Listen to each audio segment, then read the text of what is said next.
I stood trembling before the living room door, my hand clutching my phone until my knuckles were white. Inside, the whole family was gathered. My eldest son, Ethan, my daughter-in-law, Camilla, my adorable 7-year-old grandson, Miles, and also Owen, my pilot son, who had just flown back from a transatlantic flight. But there was one more person in the room, someone who made my heart feel like it stopped.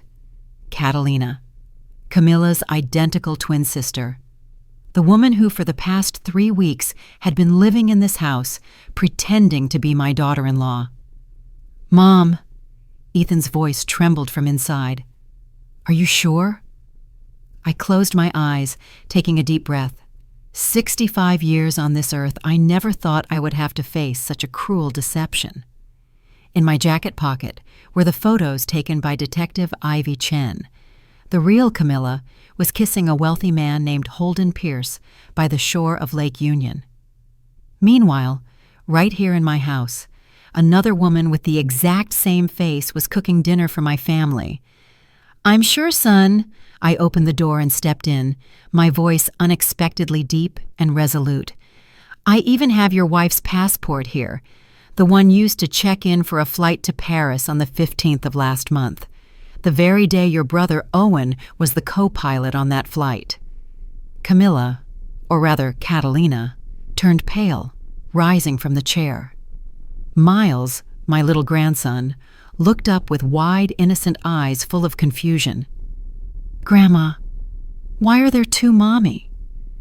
The room fell into a suffocating silence, and my story, that of Bernice Taylor, a 65-year-old widow living in the quiet Ballard neighborhood of Seattle, begins here.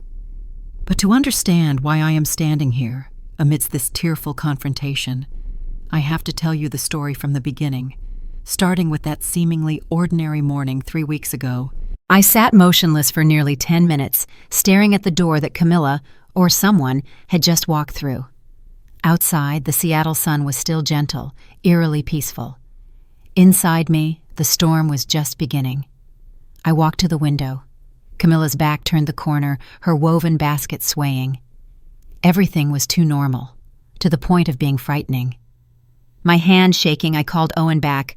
"Are you all right, Mom?" His voice was worried.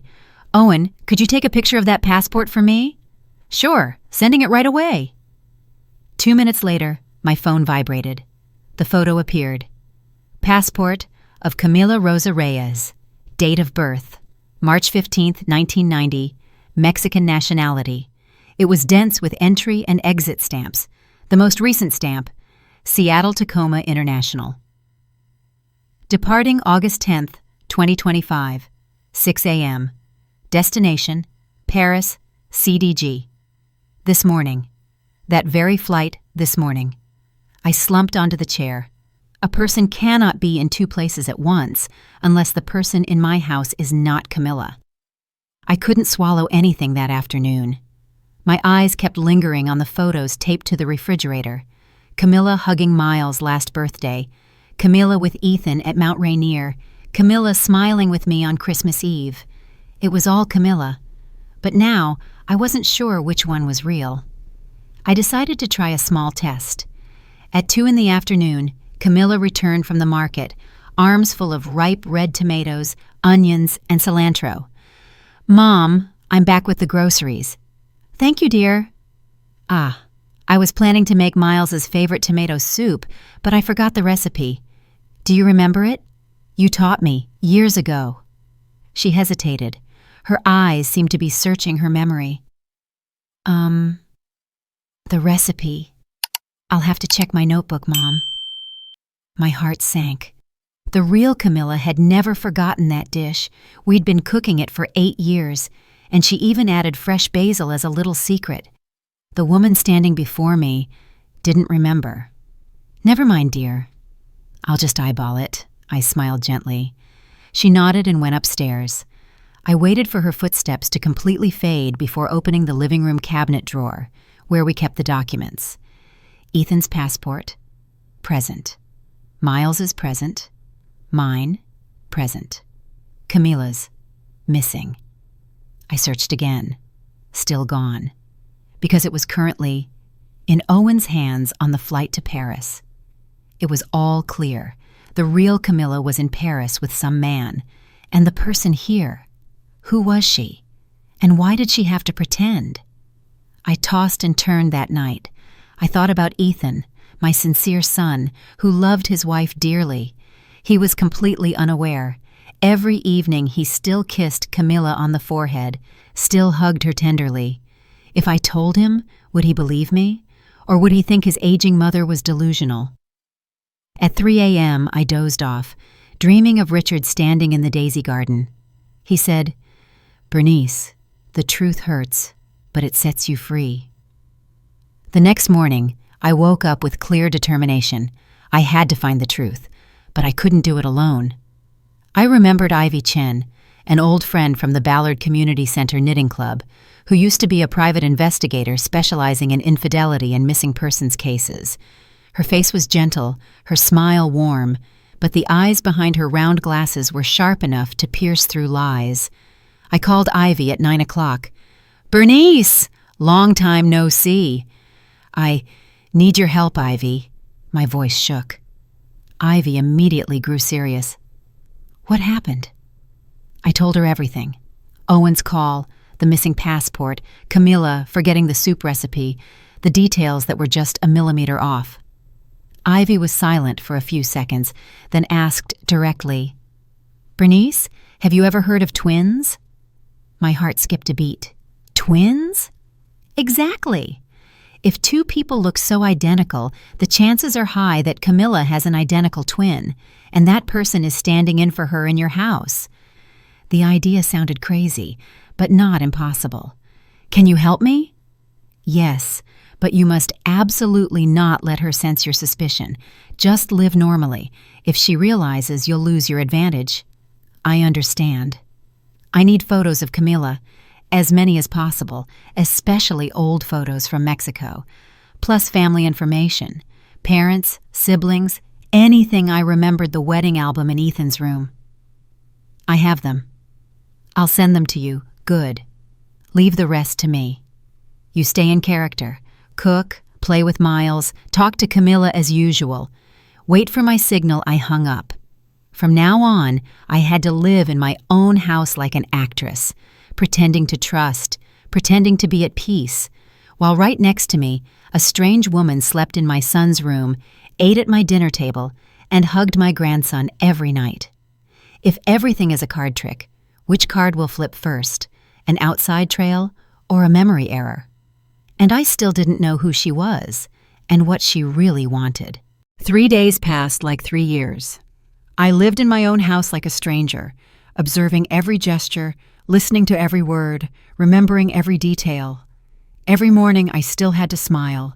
"Good morning, dear, did you sleep well?" Even though there was a lump of lead in my chest. Camilla, that's all I dared to call her in my head now, still maintained her routine. Waking up early, cooking breakfast, taking Miles to school, grocery shopping, cooking dinner. Everything was almost perfect. But only almost. Clue 1. The cooking method. The real Camilla cooked by memory and feel. A knob of butter to enrich the soup, a sprinkle of Mexican herbs, a pot of pozole that was breathtakingly fragrant. This Camilla cooked from a notebook. Yesterday, I saw her open a small book. Tomato soup, 4 tomatoes, 1 onion, 2 cloves of garlic, 1 spoon of salt. The real Camilla never needed a recipe. Clue 2. The voice. The real Camilla had a warm, slightly husky voice. She called my grandson in heavily accented Mexican Spanish, "Mi amor, ven aquí." This Camilla had a higher-pitched voice, used Spanish less often.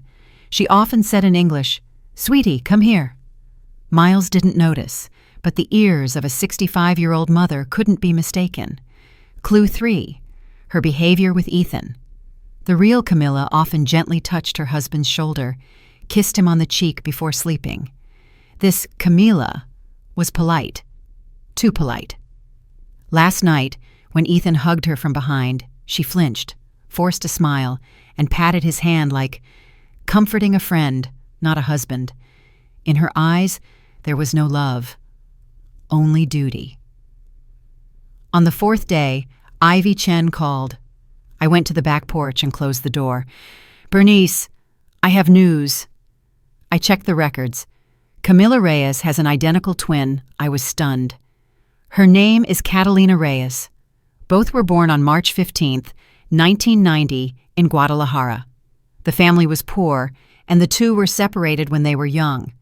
Camila was adopted by a Mexican-American family and brought to the U.S. Catalina stayed in Mexico. I sank onto a chair, my hands shaking. Ivy continued. Catalina entered the U.S. 4 months ago on a tourist visa. She stayed in Capitol Hill, an apartment leased by Holden Pierce. Who is Holden? A wealthy Seattle businessman, owner of a chain of coastal restaurants, 42 years old, single. My source says he's dating a Mexican woman, long dark hair, very beautiful. The blood ran cold in my veins. If the real Camila is with Holden, then who is in my house? And who orchestrated this swap? Ivy lowered her voice. The person in your house is likely Catalina. I will start surveillance, but you must absolutely not reveal your suspicion. Act normally to maintain the advantage. I nodded. I promise. I hung up. The yellow daisy garden Richard had planted still swayed, but my heart felt like a bad dream slowly waking up. My daughter-in-law was not my daughter-in-law. The woman sleeping in my son's room was Catalina, a stranger, and Camila, the woman I loved like a daughter, was somewhere with a wealthy man, having abandoned her husband and son. Why? I couldn't sleep that night. From the next room, Ethan's deep voice was warm. Are you tired? You seemed exhausted today. No, I'm fine. Camila replied haltingly. I love you very much. A silence, then an I love you too, delivered like a lie. The next morning, Ivy texted, starting surveillance today. Another detective is with me. Stay calm. I looked through the window. Camila led Miles out the gate, stroked his hair, and said something that made the boy giggle. I no longer felt warmth, only coldness remained. That woman is not Camila. She is Catalina, and I, Bernice Taylor, won't let her get away with it, no matter the cost. A week passed in silent agony. Every meal, every conversation, every smile. It was like a play I was forced to be an audience member for. I faced Camila, listened to her talk about grocery shopping, about a new neighbor, and still smiled. Yes, dear, that's wonderful. Because Ivy had warned me, don't reveal anything. Ivy and another detective named Marcus monitored Camila all week, recording her routines, calls, and habits. The picture gradually emerged. Day 2, Camila left Pike Place Market, turned into a corner coffee shop, and sat across from a man in a gray suit. Ivy sent me photos. In the frame, the man was about 40, slicked back hair, a gleaming Rolex watch, Holden Pierce. Camila leaned forward, both hands on the table. Holden reached out and held hers, a gesture that was too intimate. My hand trembled as I zoomed in on the picture. Day 4. Camila said she was meeting an old friend but was tracked to a high-end apartment in Capitol Hill, the exact address Catalina had stayed at. She went in for over 2 hours, emerging in a different outfit. A form-fitting black dress, heavy makeup. Her demeanor was completely different from the gentle wife at home. Right at the entrance, Holden appeared, kissing her on the cheek. She smiled brightly, freely. A smile she never gave Ethan.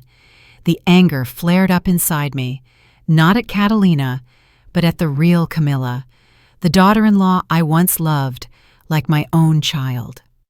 Day 6. Ivy called, her voice heavy as lead. Bernice, I have crucial information. I found Catalina's foster mother, Dorothy Green, everyone calls her Dot, in Beacon Hill. She told me a lot about Catalina. Ivy recounted, Catalina grew up in poverty, and at 16 was adopted by an American family, Dot's family. Camila, who was adopted young, was gentle, loved. while Catalina grew up with a sense of lack and a fierce ambition for wealth.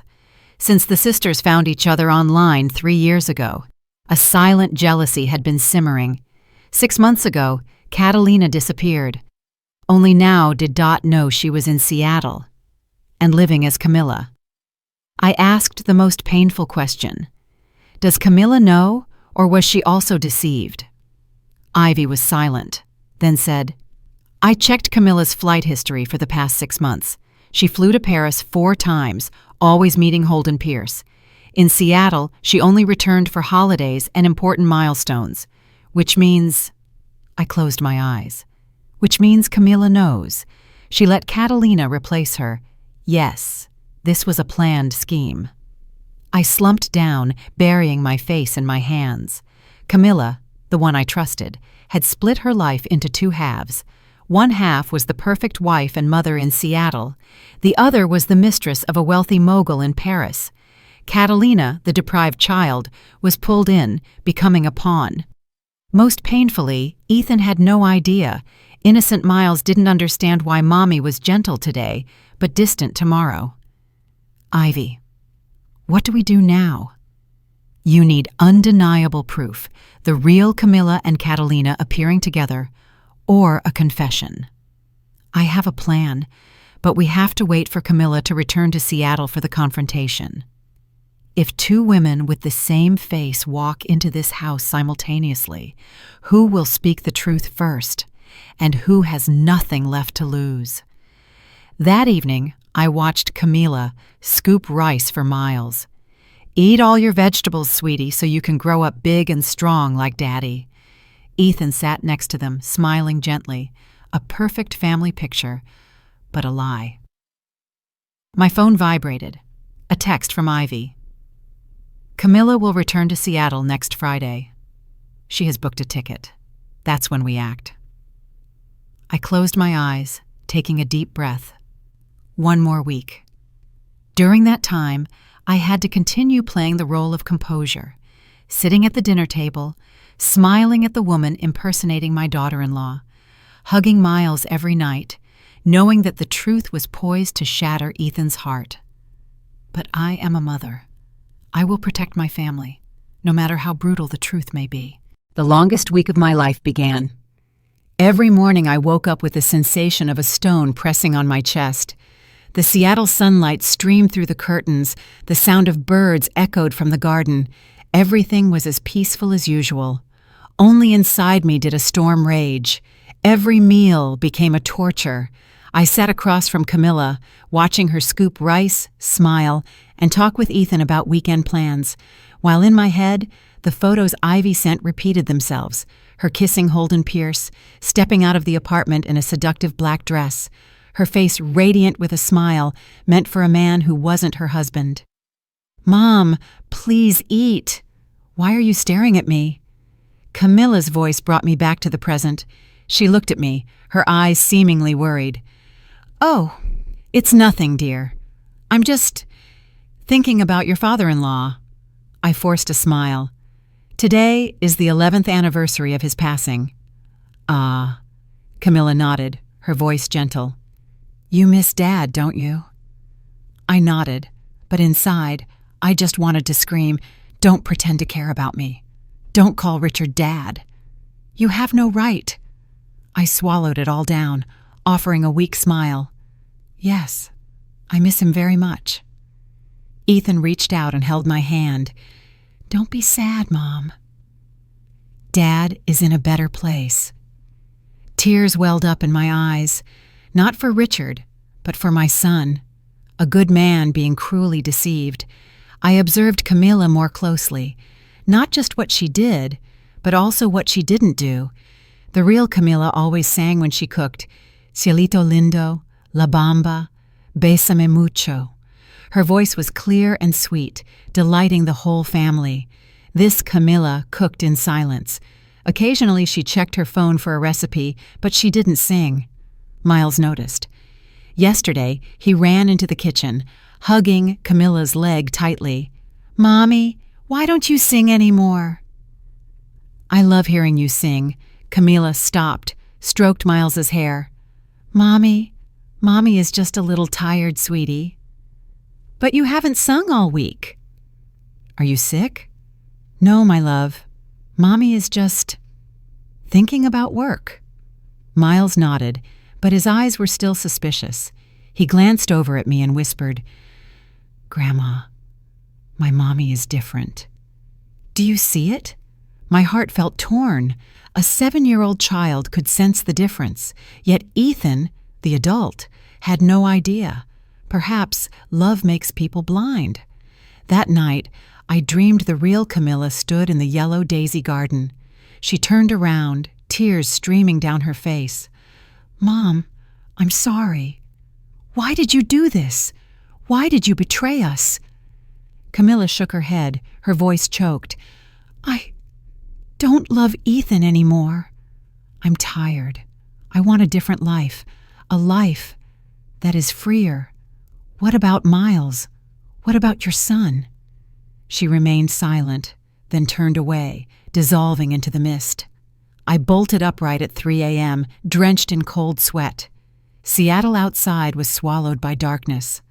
I hugged my pillow, tears rolling down my face. Richard, my dear, do you see our family falling apart? Owen called at noon. Mom, I heard that Camilla is still home, right? That's right, son. I looked out to the porch, where Camilla was hanging laundry.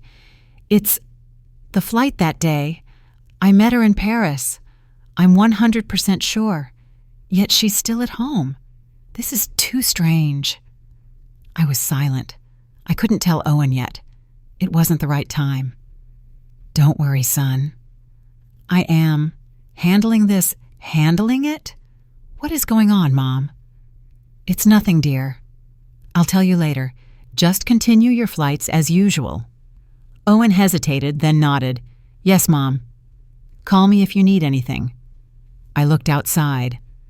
Camilla bent down to pick up Miles's shirt that had fallen, smoothed it out, and rehung it very carefully. The movement was exactly like the real Camilla. I understood. Catalina had studied. She observed long enough to learn the walk, the talk, the smile, even the way to hang laundry, to become the perfect Camilla. But there was one thing she couldn't learn: love, real love for this family. That night, I heard crying from my grandson's room. I rushed in. Miles was sitting on his bed, hugging his teddy bear, tears streaming down his face. What's wrong, sweetheart? I hugged him tightly. Grandma, does my mommy love me? My heart stopped. Why would you say that? Because some days my mommy is very nice. She hugs me, kisses me, reads stories. But some days she's very cold, just says, go to sleep, and leaves. I don't understand. My own tears fell. The child had sensed it. 2 mothers, one warm, the real Camilla, who came back for special occasions. One distant, Catalina, who played the role but lacked maternal affection. My love, I promise to make everything clear. Just remember, I always love you, and your daddy does too. We will get through this. Get through what, Grandma? I couldn't answer, only holding him tighter, letting my tears soak into his sweet-smelling hair. Early this morning, Ivy texted. Bernice, Camilla landed in Seattle at 6 a.m. She is staying at a hotel near the airport. Next Monday, 3 more days, she will return home. That's when both sisters will appear. My hands were shaking. 3 more days. Then everything would end. When 2 identical faces step across this threshold, who will speak the truth first? And when a 7-year-old child asks, which mommy is my real mommy? How should I answer? That evening, I sat by my bedroom window, looking out at the garden. The yellow daisies Richard planted still swayed in the cold Seattle night breeze. In my heart, his voice seemed to echo, Bernice, the truth will hurt, but it will set you free. I closed my eyes, taking a deep breath. The truth was about to be revealed. No matter how brutal, I would face it. Because my family deserves the truth. Because Ethan deserves his freedom. Because Miles deserves a real home. And because I Bernice Taylor will not let a liar destroy the home that Richard and I built with love. Monday arrived, the day I had both awaited and dreaded for 2 weeks. I woke up at 5 a.m. despite barely sleeping. I tossed and turned all night, watching the clock hand tick, each second feeling like a hammer blow to my heart. Today, the truth would be revealed. Ivy had arranged everything. At 6 in the morning, she called, "Bernice, the real Camilla will be home at 2 p.m. She told Ethan she was meeting an old friend and would be back late, but she's actually at a hotel preparing. Gather everyone, Ethan, Owen, Miles, everyone needs to be at the house right at 2 o'clock. What about Catalina? She knows nothing, still thinking she's playing the perfect role. You act normally. When Camilla arrives, everything will naturally erupt." I swallowed hard. "Ivy, are you sure?" "Don't worry. Marcus and I are right outside. If anything is unusual, we'll come in immediately." I nodded, even though she couldn't see. "Thank you, Ivy. Be strong." Today is the day you reclaim your family. The morning passed in frightening silence. Camila, or rather Catalina, woke up as usual, cooked breakfast, and took Miles to school. Oddly, today she sang in the kitchen, "Bésame mucho," whereas for the past 2 weeks she had been silent. But her voice today was higher, lacking warmth. I sat in the living room, my hands shaking as I held a cup of coffee, looking at the gloomy Seattle sky. Gray clouds covered everything, as if nature itself smelled the coming storm. At 11 o'clock, I called Ethan. "Can you come home for lunch with me today?" Ethan was surprised. "Yes, Mom, is something wrong?" "No, I just wanted the whole family to eat together. It's been a long time since we were all here." "Okay, Mom, I'll be home around 1. I called Owen. Luckily, he wasn't flying today. "Calling so early, Mom? Come home for lunch with me, I miss you." Owen laughed. "Sure. What are you cooking?" "I'm making tomato soup, the one that my daughter-in-law used to love." My voice cracked. Owen paused, understanding dawned. "Mom, something is going on, isn't it?" "Yes. Just come home first, and I'll tell you." At 12:30, I asked the teacher to pick up Miles early. "Grandma picked me up early. Is there something fun happening today?" I tried to smile. "There is. Something important." Miles held my hand tighter on the way home. The atmosphere was taut as a drumhead. Could he feel it? 1 o'clock, everyone was present. Ethan returned from the office, navy suit, tired but still smiling when he saw me. Owen stood next to him, tall in his pilot uniform, his eyes worried. Camilla, Catalina, was in the kitchen preparing lunch. She turned and smiled brightly. "Oh, what a full house today!" "Is there a special occasion?" "No. I just wanted the family to gather." I kept my voice level. Miles ran into the kitchen and hugged Mom's leg. "Mommy!" "Grandma picked me up early." Catalina bent down and stroked his hair. "Really? That's wonderful." In her eyes, I briefly saw a flash of worry dart across. 1:45, the whole family was seated around the table. The atmosphere was dead silent. Ethan glanced at me, frowning. "Are you okay, Mom?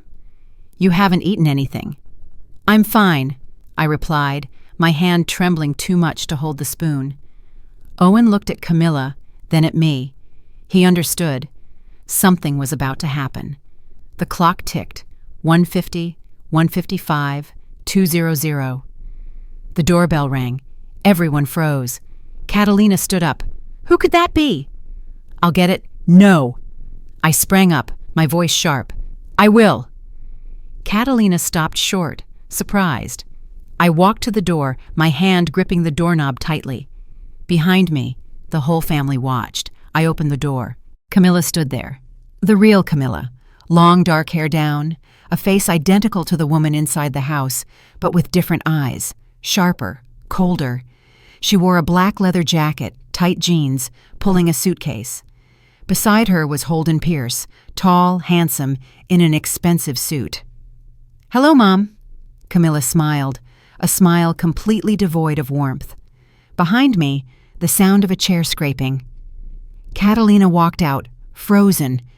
The two sisters faced each other, one outside the door, one inside the house, identical in every detail.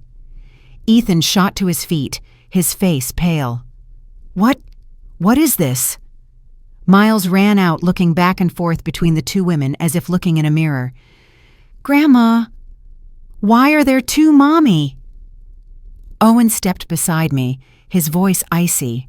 "What is going on here?" Camilla walked in, Holden following. She scanned the room, then pointed straight at Catalina.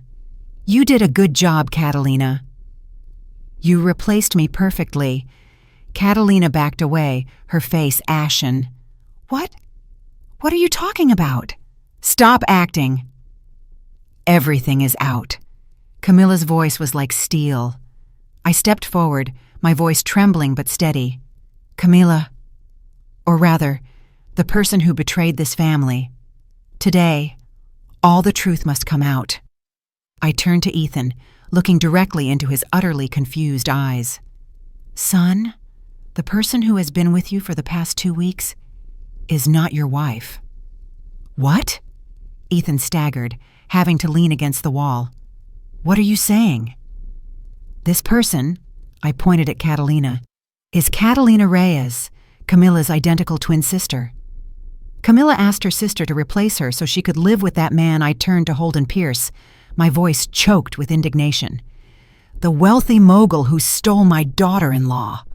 Holden remained silent, his face cold as a statue. Ethan looked at Camilla, his voice breaking. "Say something. Tell me this isn't true." Camilla was silent for a moment, then curled her lip, a cruel smile. "You want the truth? Fine. I'm tired, Ethan. Tired of the poor life. Tired of the role of the good wife. Tired of this small house. Holden gives me a life 100 times better." "What about him? What about Miles?" Ethan screamed, tears streaming down. Camilla looked down at Miles, the 7-year-old child who was trembling, sobbing uncontrollably.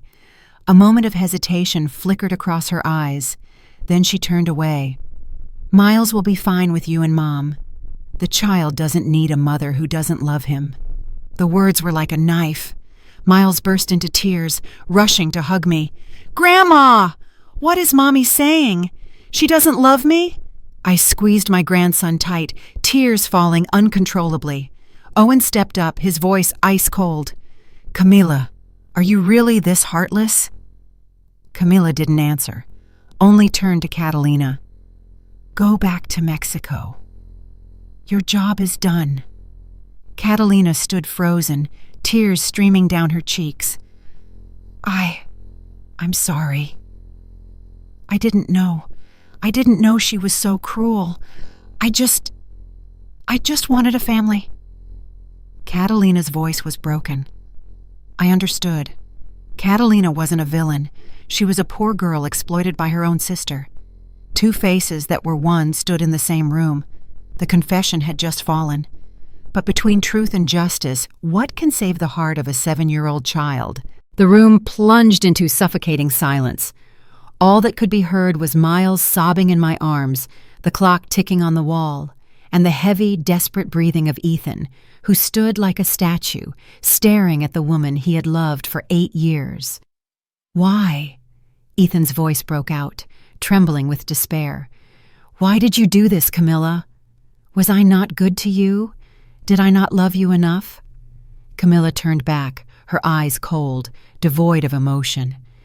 "It's not about you, Ethan. It's about me. I want more than you can give me. I want to travel the world, 5-star hotels, designer clothes. My life deserves it. And you only have a small house in Ballard and weekend picnics." Every word was like a knife twisting in Ethan's heart. He stumbled, having to lean on the wall. Owen rushed to support him, but his eyes never left Camilla, filled with resentment. You say that to the man who loved you wholeheartedly? To the father of your child? Owen was ice cold. I don't need a lecture from my brother-in-law, Camilla replied dismissively. I have decided.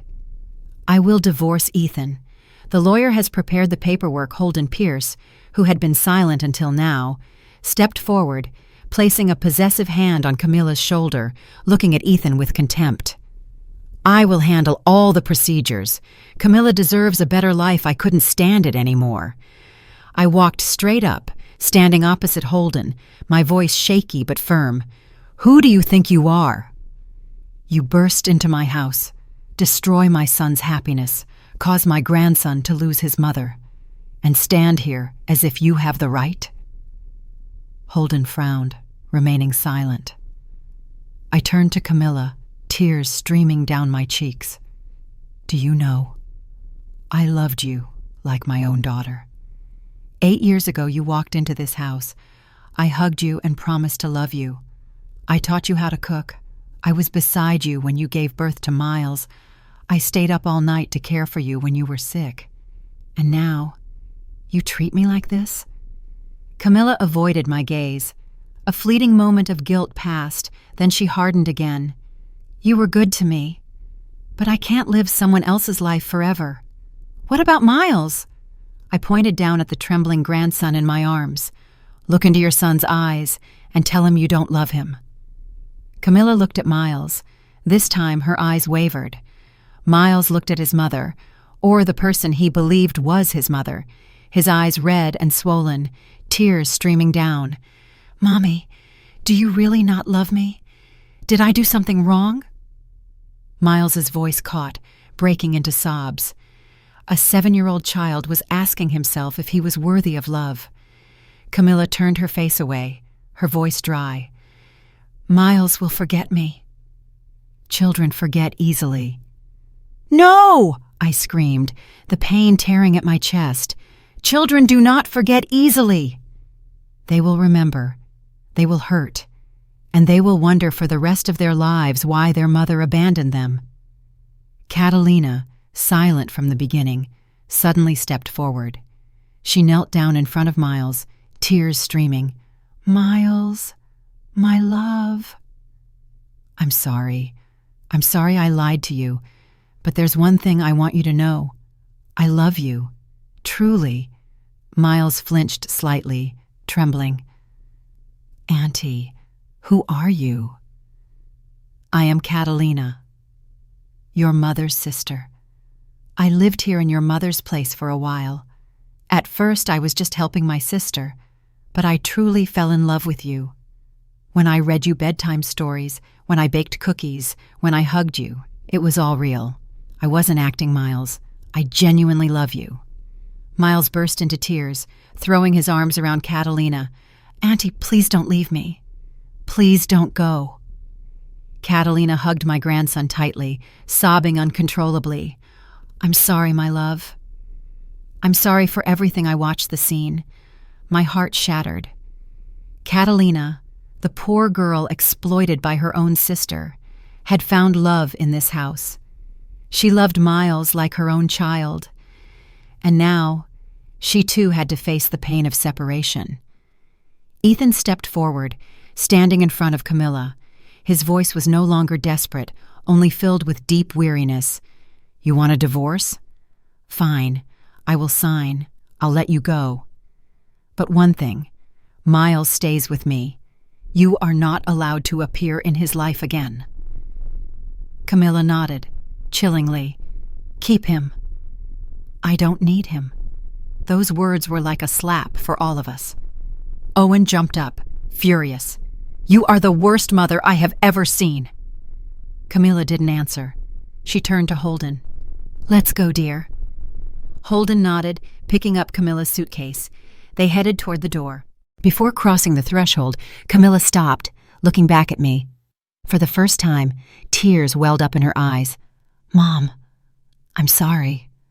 I know you'll never forgive me, but thank you for everything. I turned my face away. I no longer had the courage to look. Camilla walked away. The sound of her footsteps faded. The iron gate clanged one last time. and she disappeared from our lives. The room fell into a painful silence. Ethan collapsed into a chair, burying his face and sobbing. Owen knocked on his door repeatedly, but he wouldn't open it. Only muffled cries could be heard from inside. Miles slept in my room, curled up in my arms, occasionally startling awake, murmuring, "Mommy, where is Mommy?" Each time, I hugged him tightly and sang Cielito Lindo, the song Camilla used to sing to him. Ay, canta y no llores. Sing and do not weep. But I wept. I cried silently, letting my tears soak into his soft, childlike hair. Only one person remained, Catalina. She sat in the living room, hugging her knees, looking out the window. Seeing me come downstairs, she turned, her eyes red. "Mom, can I stay?" "Just for a few days. I don't know where to go." I looked at her, the pitiful girl who was exploited, but who had genuinely come to love this family, and nodded. "You can stay. For as long as you need." Catalina burst into tears, hugging me. "Thank you, Mom." I'm sorry. I'm sorry for everything." I held her, stroking her hair as if she were my own daughter. "It's not your fault. You are a victim too." And that night, amidst the wreckage of our home, we held each other, 3 generations, trying to pick up the broken pieces of peace. Camilla has left, but the cut remains. Tomorrow morning, when the city of Seattle wakes up, one decision will shape the rest of their lives: forgive the one who stayed or pursue justice to the very end. The first week after the storm was the darkest week of my life. Ethan didn't go to work. He stayed in his room all day, curtains drawn, lights off. I brought him food. He didn't touch it. I knocked, called his name, and received only silence. A few times, I heard muffled sobbing, the sound of a man breaking apart. Owen took a week off to stay home. He quietly cleaned, cooked for me, and played with Miles. But his eyes were also filled with gloom. Owen was fond of his sister-in-law. Now he had to witness his older brother's collapse. Miles understood nothing. Every day he would ask, "Grandma, where did my mommy go? Is she coming back?" I didn't know how to answer. I just hugged him. "Your mommy has gone far away, my love. But Grandma is here. Your daddy is here. And we will be okay." But I wasn't even sure myself. Catalina stayed. She slept on the living room sofa, not daring to enter Ethan's room, the room she once entered in a deceptive role. Every morning she woke up early, cooked breakfast, cleaned the house, and did laundry, as if wanting to compensate for what had happened. "You don't have to do this, dear," I said one morning. "It's not your fault." Catalina shook her head, tears falling. "It is my fault, Mom." I agreed to help my sister. I deceived the family. I don't deserve forgiveness. I sat beside her, taking her small, rough working hand. "Listen to me. You are not a bad person. You are a poor girl who was exploited by her sister. Camilla knew you longed for a family and lured you into this. It's not your fault. But Mom, I hurt Miles. I hurt Ethan. You love Miles, don't you?" Catalina nodded, sobbing. "I love him so much." The days I spent here, playing with him, reading him bedtime stories, I felt like I was a real mother. I never had that feeling. I grew up without a family. Here, for the first time, I felt loved. I hugged Catalina tightly. I understood. She was not the enemy. She was also a victim, a lonely girl, desperate for affection, cruelly used by her own sister. Day 5. Ethan finally opened his door. He came out with disheveled hair, unshaven, his eyes swollen from crying, looking like a shadow of himself. "Son." I quickly stood up. Ethan's voice was hoarse. "Mom, I'm sorry. I made you worry. It's okay. I understand."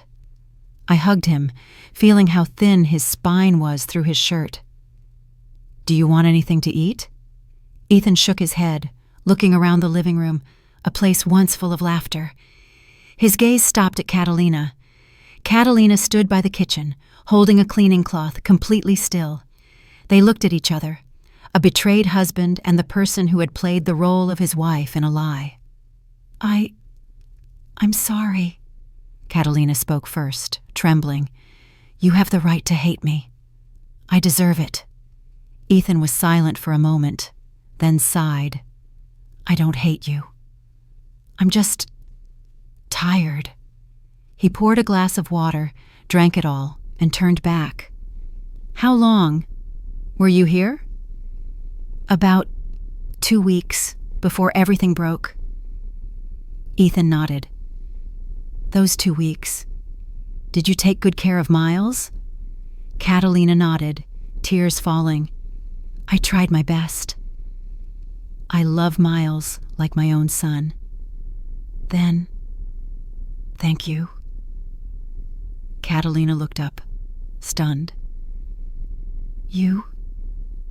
What did you say? Thank you for taking care of my son. Thank you for loving him when his birth mother no longer did. Ethan's voice caught. He turned away, wiping his tears. Owen placed a hand on his shoulder. You'll be okay. We'll get through this. Ethan nodded, saying nothing. Day 7.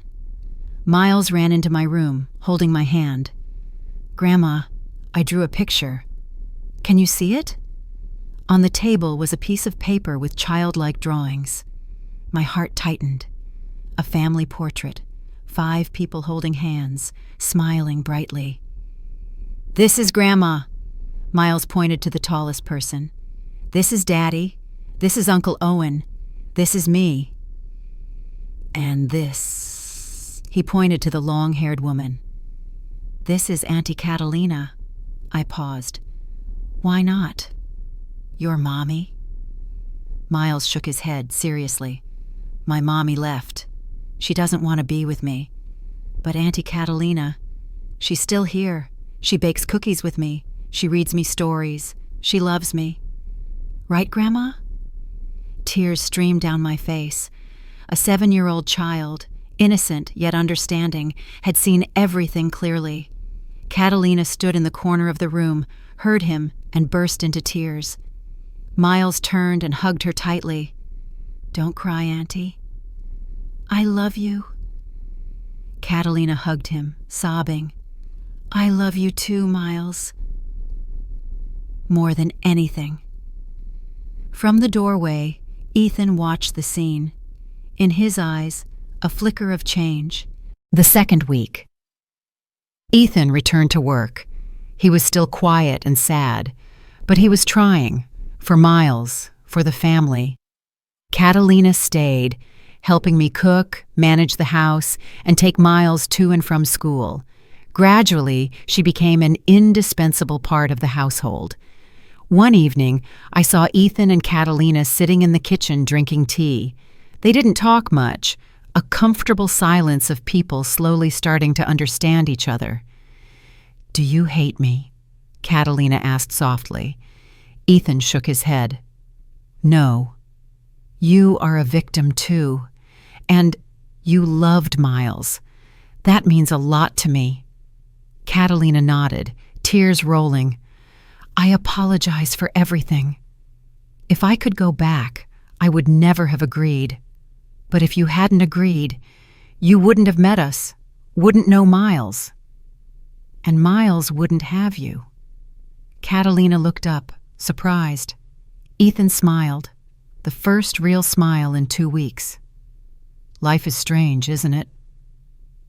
Sometimes the worst thing leads us to the best thing. The 3rd week. There was a special evening. Me, Ethan, Owen, Miles, and Catalina. 5 people around the dinner table. Catalina cooked Mexican pozole, the traditional soup Camilla used to make. Miles ate heartily, chattering throughout the meal. Ethan smiled too, still a little forced, but a genuine smile. Owen told funny stories about his flight. Catalina listened, occasionally laughing. And I, Bernice Taylor, sat watching my family, feeling my heart warm. We lost Camilla, but we found Catalina. We lost a lie, but we found the truth. We lost a wife, a mother, but we found a friend, a sister, another mother for the child. Perhaps that is how the universe heals. That night, after everyone was asleep, I sat by the window looking out at the garden. The yellow daisies Richard planted still swayed in the Seattle night wind. "Richard, my dear," I whispered, "we will be okay. Our family is still here. Though a little different, we are still a family." The wind blew gently, like an answer, and I smiled for the first time in 3 weeks. Just as peace returned, an unexpected letter appeared on the doorstep, postmarked from Paris. Inside was something that could tear apart everything we had just patched together, or lead the entire family into a new chapter. What do you think it is? 3 months passed. Seattle's autumn turned into winter. Yellow leaves covered the yard. Persistent drizzle fell, and the cold seeped through every crack in the door. But inside the house, our hearts were slowly warming up. Ethan finalized the divorce proceedings. Camilla did not appear at the King County Superior Court. She signed the papers through her lawyer, relinquishing custody and demanding no assets, as if to erase every trace of herself from this life. Ethan received the documents with complex emotions, not happy, not sad, just relieved, like a boulder had been lifted from his chest. "Mom, I'm free." "Why don't I feel happy?" he asked me the night he received the papers. I held his hand. "Because you are still hurting. Hurting doesn't mean you're not okay. Hurting is the body's way of healing. Just let time do the rest." Ethan nodded, leaning on my shoulder, just like when he was a child. Catalina stayed. Initially, she said only a few weeks. Then a few weeks turned into a few months. No one told her to leave, and she didn't mention moving out. She found a job at a small bakery at Pike Place Market, learning to make sourdough, butter croissants, and even American-style apple pie, the one I had taught Camila. Every evening she brought leftover pastries home, filling the house with cheer. Miles especially loved Catalina. One day, he ran and hugged her. "Mommy Lena, I love you so much." Mommy Lena, a new, intimate, and distinct name. Catalina hugged Miles tightly, crying with joy. "I love you too, Miles." "I love you so much," I stood watching, my heart filled with emotion. Catalina was not Miles's birth mother, but she loved him as if he were her own flesh and blood. And I understood. That is where true motherhood lies. By the 4th month, I noticed a change in the way Ethan looked at Catalina. At first, it was just fleeting glances. When she laughed, when she played with Miles, when she hummed Mexican tunes in the kitchen. Then he started paying more attention, asking about her workday, about her new pastries, about her dreams. One evening, I saw them sitting on the back porch, gazing up at the starlit sky. Catalina recounted her childhood in Mexico, the days of hunger, the nights dreaming of a warm family. "You've found a family now," Ethan said, his voice gentle. Catalina turned to him, her eyes sparkling. You mean? "You are a part of this family now, Catalina. Miles loves you. My mother loves you. And I—" He paused, as if afraid of his own words. "And you?" Catalina whispered. A moment of silence. Then Ethan said, trembling slightly, I'm starting to have feelings for you." "It sounds crazy. You are my ex-wife's sister. Everything is messy. But I can't deny it. When I see you play with Miles, hear you laugh, see you trying to be better every day, my heart has come back to life." Catalina cried. "I have feelings for you too. But I'm afraid you see me as my sister's shadow, afraid I'm not good enough." Ethan reached out and wiped her tears. "You are no one's shadow. You are Catalina, strong, kind, lovely. If you give me a chance, I want to get to know you. The real you. Catalina nodded, sobbing. I want that. I want to love you, but please don't rush. I need to prove that I am worthy, that I am not like my sister. Ethan smiled. You've already proven it. Every day you've been here. Just as the heart dared to open its door, a small symbol would challenge the big promise, a silver ring engraved with a daisy, the symbol of loyalty that Richard once spoke of. Would love from the wreckage be durable enough to wear it? Wait and see what happens in the 6th month. I stood behind the window frame looking out at the porch, watching them sit close, not touching, just near. My heart was full of hope. My son was falling in love again, not a superficial love, but a love built from pain and healing. The 5th month, we celebrated Miles's 8th birthday. No big party, no dozen guests, just family. Me, Ethan, Owen, Catalina, and a few of Miles's close friends. Catalina stayed up late making a birthday cake shaped like a spaceship, Miles's dream. Seeing the cake, he screamed, "Mommy Lena, it's beautiful. I love you the most in the world." Catalina hugged him, tears of happiness falling. Ethan stood nearby, looking at the mother and son, his eyes full of respect. When blowing out the candles, Miles closed his eyes, his face serious. He blew them out in one breath. "What did you wish for?" Owen asked. Miles smiled, looking at each of us. "I wish we could always be together. Grandma, Daddy, Uncle Owen, and Mommy Lena. Forever." The whole family fell silent. Then tears fell simultaneously. It wasn't just Miles's wish. It was what all of us longed for. The 6th month. One cold winter evening, Ethan called the whole family down to the living room. "Mom, Owen, Miles, I have something to say." He stood in the middle of the room, tightly gripping a small box. Catalina stood next to him, her hand trembling slightly. My heart beat fast. Ethan turned to Catalina, knelt on one knee, and opened the box. Inside was a silver ring engraved with a small daisy. "Catalina Reyes, you entered our lives under circumstances no one would have wished for, but you stayed. You love Miles like your own son, you care for my mother, and you showed me what real love is. I don't want to waste any more time, and I certainly don't want to let you leave. Will you marry me, be Miles's mother, and become the woman I will love for the rest of my life?" Catalina burst into tears, covering her face with her hands. Miles ran over and grabbed her hand. "Mommy Lena, please say yes. I want you to stay forever." Catalina looked at Miles, at Ethan, and then at me. In her eyes, there was still a hint of hesitation, as if she still couldn't believe she was worthy. I stepped closer, taking her hand.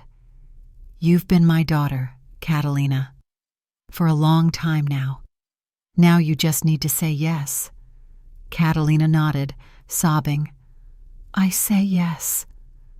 I say yes, Ethan. I want to stay. I want to love you. Love Miles. Love this family." Ethan stood up, slipped the ring onto her finger, and embraced her. Miles jumped up and down with joy.